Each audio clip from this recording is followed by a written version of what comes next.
You know, when you look at royal history, I always am fascinated when I see things that say the royals have opened many, many years ago.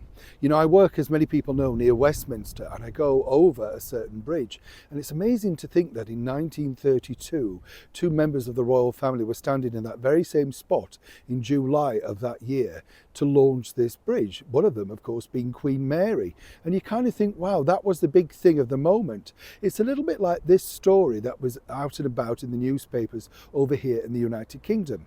This particular spa over in East London is reopened, but was originally reopened, or opened should I say, by none other than Queen Elizabeth and of course King George. And you kind of think, wow, it's nice that all of those years later, in a sense, it's not being consigned to the fact of history.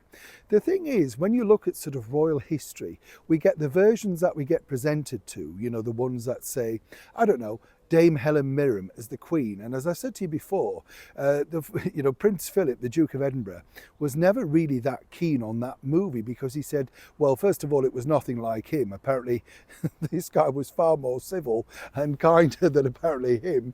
But also, he said, really, this sort of interpretation of the Queen by Dame Helen Mirren wasn't really to his liking. Now, whatever really did he mean? But nonetheless, you can understand that from both sides of the coin. What's fascinating, though, is when, as I say, you look at history, you do come away thinking, well, why were there certain stories that weren't allowed to be told until certain individuals have passed? As ever, let me explain.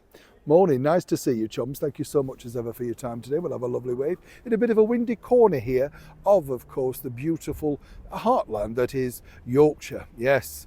Well, yes, it's always windy, isn't it? Wherever you go, have you noticed everything flying around? But of course, we are in April. We have to look forward to brighter months, better sunshine, and hopefully a little bit warmer weather. Whatever you're doing, I hope you're keeping well, safe, and more importantly, looking after yourselves. By the way, I'm glad you enjoyed the video all about the exploding chocolates and the Royal Air Force and the Tunnock's tea cakes. A lot of you knew about them, a lot of you didn't though. Gosh, you're in for a treat when you try them. And as I said, they're reasonably priced. Seriously, they're not as outrageous as the others. And I wouldn't try the other ones that are like them, you know, the fakeries. Tunnock's, genuinely, I'm not an ambassador, I'm not paid by them or anything like that, but they are the best. Yeah, it's good to share this stuff, isn't it? Back to your royal story of the day. See, this story, as I say, when you think about it, was a mega hit movie. We're talking, of course, about the brilliant King's Speech, which was the story really of King George and his battle to be able to speak to his people, his subjects as they were called then. I always thought that Helena Bonham Carter, who played Queen Elizabeth, later of course the Queen Mother, did a brilliant job because it just proved how powerful she was in that whole remit of the setup and what was going on. And Colin Firth, you know, was wonderful in that role. I first saw it, you know, as a stage play a few years back. But did you know that this particular story was already muted, get this, in the latter part of the 1950s?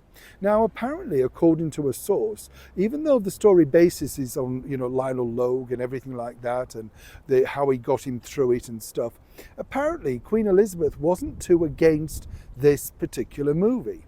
But the Queen Mother, Queen Elizabeth, felt this was a terrible intrusion into the privacy and, more importantly, highlighting, should we say, a misfortune that had befallen her husband. And you can understand that. A few years down the line, even in the 70s, this was muted again. Could they possibly give permission? They didn't really need permission of the Queen Mother. They could have just carried on and made the movie, but people were a lot more deferential back then, particularly in the 70s, 50s, 60s, that sort of stuff. People had far more respect. And that's truly the reason why finally, when that story was looked at and put together brilliantly in a screenplay, and I thought was very kind towards the whole story, and that's the reason I believe why the movie did so well. That, of course, even the late Queen thought was a masterful piece of work.